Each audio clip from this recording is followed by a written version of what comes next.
ఎప్పుడూ దూకుడుగా ఉంటూ ప్రత్యర్థులపై విరుచుకుపడే ఫార్ బ్రాండ్ పొలిటికల్ స్టైల్ మార్చారా? వివాదాస్పద వ్యాఖ్యలతో నిత్యం వార్తల్లో నిలిచే ఆ నాయకుడు ఇప్పుడు సైలెంట్ ట్రాక్ తో వెళ్తున్నారా? వరుస కేసులు అరెస్ట్ల తర్వాత తన పొలిటికల్ మేనరిజం కు భిన్నంగా ఆయన అడుగులు వేస్తున్నారా?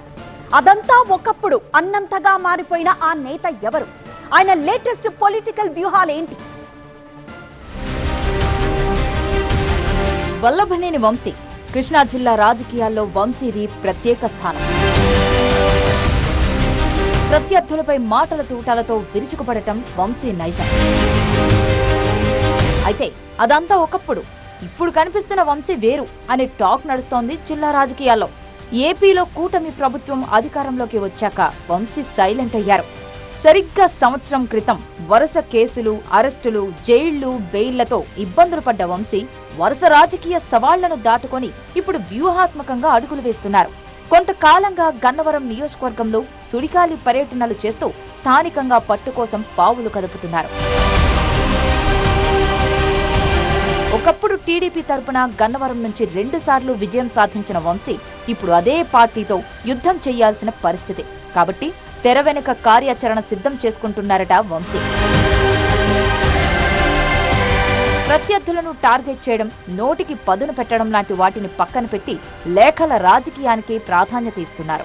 ప్రజా సమస్యల నుంచి ప్రభుత్వ వైఫల్యాల వరకు గతంలోలాగా విమర్శలకే పరిమితం కాకుండా ప్రభుత్వానికి, సీఎం చంద్రబాబుకు వరుస లేఖలు సంధిస్తున్నారు. గన్నవరం ఎయిర్పోర్ట్ కాంట్రాక్టర్ల వ్యవహారంలో ఎమ్మెల్యే యార్లగడ్డ వెంకట్రావు ఆరోపణలపై నేరుగా సీఎంకు లేఖ రాయడం రాష్ట్ర రాజకీయాల్లో కలకలం రేపింది.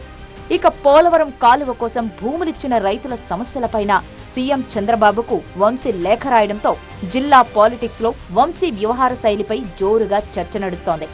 ఎన్నడూ లేని విధంగా వివాదాలకు దూరంగా వంశీ అడుగులు వేస్తున్నారు అన్న చర్చ జోరుగా నడుస్తోంది. రాబోయే ఎన్నికల నాటికి గన్నవరంలో విజయం సాధించడం లక్ష్యంగా అడుగులు వేస్తున్న వంశీ చెల్లా చెదురైన క్యాడర్ను ఏకతాటిపైకి తెచ్చేందుకు వంశీ ప్రయత్నాలు చేస్తున్నారు. కూటమి ప్రభుత్వం అధికారంలోకి వచ్చాక వంశీ క్యాడర్తో పాటు వైసీపీ నేతలపై పలు కేసులు నమోదయ్యాయి. దీంతో చాలా మంది కార్యకర్తలు పార్టీకి దూరమయ్యారు. వంశీ దూకుడు వల్లే కొంతమంది కేసులు ఎదుర్కోవలసి వస్తుందనే ప్రచారం కూడా స్థానికంగా జరుగుతోందట. కేసులు, అరెస్టులతో ఇప్పటికే నష్టం జరిగిందని భావిస్తున్న వంశీ ఇకపై అలాంటి పరిస్థితులు రాకుండా లేఖల రాయబారం చేస్తున్నారని జోరుగా చర్చ నడుస్తోంది. మొత్తానికి వంశీ సైలెంట్ ట్రాక్ జిల్లా పాలిటిక్స్ లో హాట్ గా చర్చ నడుస్తోంది.